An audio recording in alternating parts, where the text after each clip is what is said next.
In this video, we will be discussing Chapter 5, The Engine of Evolution from Jerry Coyne's text, Why Evolution is True. First, we will be talking about the main aspect of this chapter, evolution. What is evolution?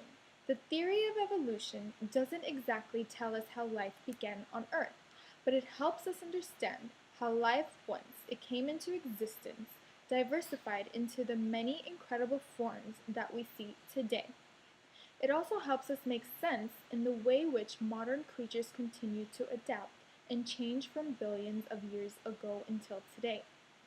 Evolution is defined as any change in the heritable traits such as eye color, hair color, or skin color. It can also be described as instinctive behaviors in animals within a population across generations. However, what makes evolution go?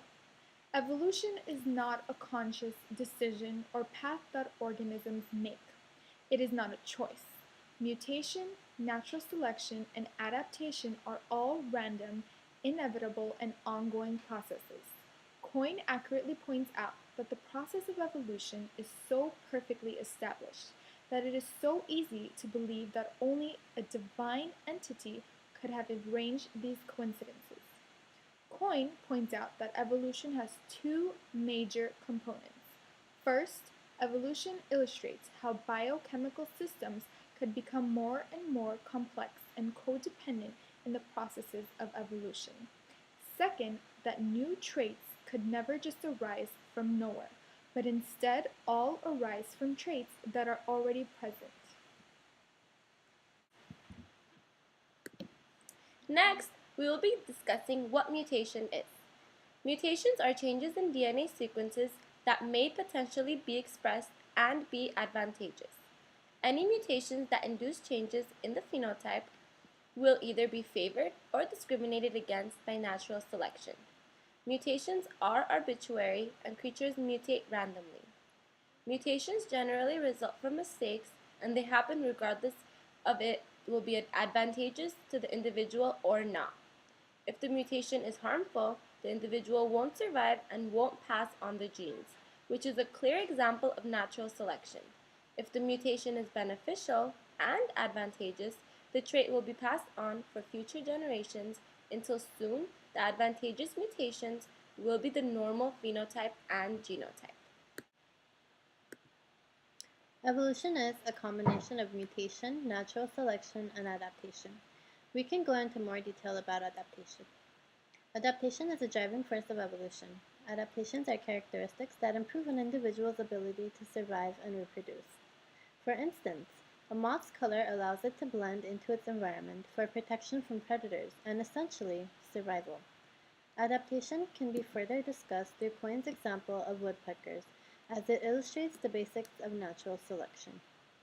The woodpecker is only an example of how everything came together naturally to form all the right systems at which life as we know it continues. The woodpecker has, over time, developed adaptations such as extra bones around its brain and cartilage right at the base of its beak to absorb and direct the force of drilling into wood, a force that is the equivalent of banging our heads at 60 miles per hour on a wall. The woodpecker has also adapted to simultaneously cover its nostrils, close its eyes for protection.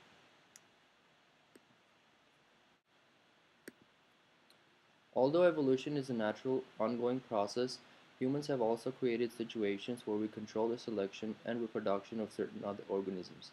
For example, by using penicillin, humans were able to limit the number of deaths due to infections, having an effect on the course of natural selection adaptation of humans.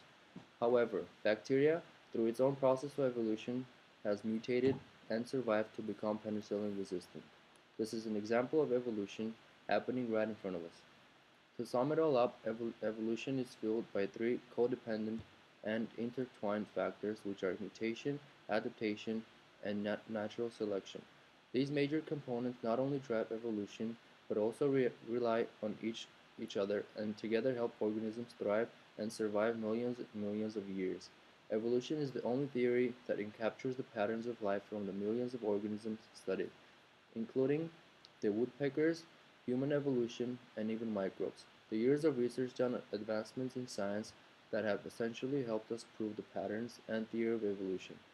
From the day Darwin devoted his life in studying and explaining evolution, introducing it to the rest of the world, until today, the theory of evolution is becoming much more than simply a theory. And that concludes our chapter in Coyne's text, The Engine of Evolution. Thank you. Thank Thank you. you.